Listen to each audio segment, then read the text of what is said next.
Olá, tudo bom? Esse trabalho é a introdução ao estudo da teoria quântica de campos. A gente teve como objetivo fazer essa introdução estudando efeitos de flutuações de vácuo, mais especificamente do vácuo do campo de Klein-Gordon, que é um campo escalar gerado pela equação de Klein-Gordon. Um campo escalar, diferente de um campo vetorial que tem uma direção e um sentido associado a uma grandeza para cada ponto do espaço, que nem o campo gravitacional ou eletromagnético, ele vai ter somente uma grandeza associada a cada ponto do espaço, que nem um campo de temperatura, um campo de pressão, ou no caso de Klein-Gordon, o campo gerado por uma partícula de spin zero. Como ponto de entrada na teoria quântica de campos, a gente estudou o efeito Casimir, que ocorre como consequência das flutuações de vácuo. Mas o que é o efeito Casimir? Bom, o primeiro indício da existência do efeito Casimir se deu nos anos 40, com Hendrik Casimir e Dick Holder.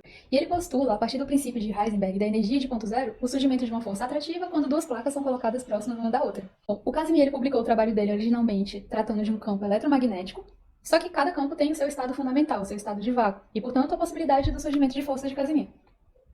Como a gente disse antes, a gente está tratando de um campo escalar, um campo de Klein-Gordon, e assim como a gente obtém, a partir de uma ação, a equação de Klein-Gordon, a gente pode obter uma forma para o tensor de momento de energia desse campo, que vai estar associada à densidade de energia dele.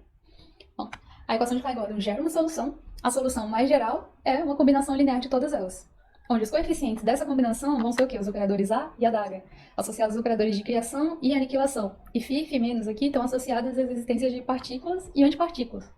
Bom, o vácuo ele é definido como o estado fundamental de um campo. Cada campo oscila e tem o seu estado fundamental, ou seja, seu estado de vácuo.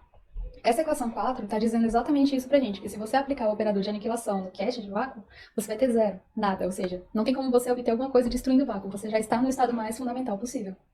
E o vácuo quântico, diferentemente do vácuo clássico, ele é uma sopa de partículas e antipartículas se criando e se aniquilando a todo momento, ele oscila. Dado uma densidade de energia, a gente pode integrar ela numa região para o espaço para obter a energia total.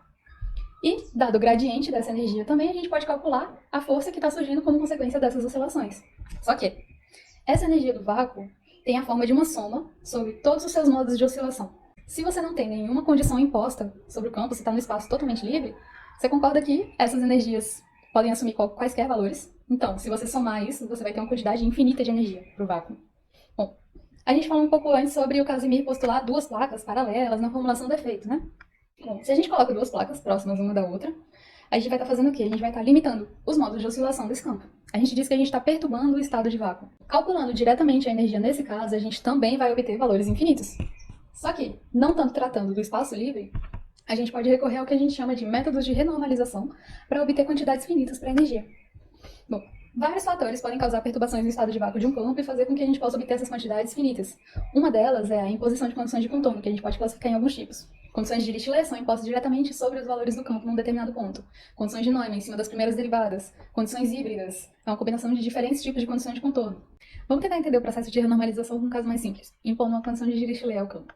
Bom, a gente tem a nossa equação de Klein-Gordon, impondo a condição de contorno, a gente consegue uma forma específica para a nossa solução. E uma equação de autovalores, agora aqui com o nosso momento na direção x discretizado. Bom, para o espaço plano 1 mais 1, a componente 0,0 tensão momento energia tem essa forma aqui. Com isso a gente pode calcular a energia dessa região. Bom, o processo de renormalização consiste no quê? Você vai calcular a energia resultante da solução com a condição de contorno, que é infinita, e subtrair dela a contribuição infinita do espaço livre. Assim a gente vai obter uma quantidade finita. Bom, os métodos para isso são os mais variados possíveis. Fazendo isso, temos a nossa energia renormalizada, finita e negativa. Bom, isso indica a presença de uma força atrativa entre as placas, né? A energia é negativa e ela decresce à medida que os pontos da fronteira se aproximam. Bom, a partir dessa definição para energia, a gente também pode obter uma expressão geral para a energia do vácuo, no caso contínuo e discreto. No caso discreto, a gente vai ter uma soma sobre os altos valores.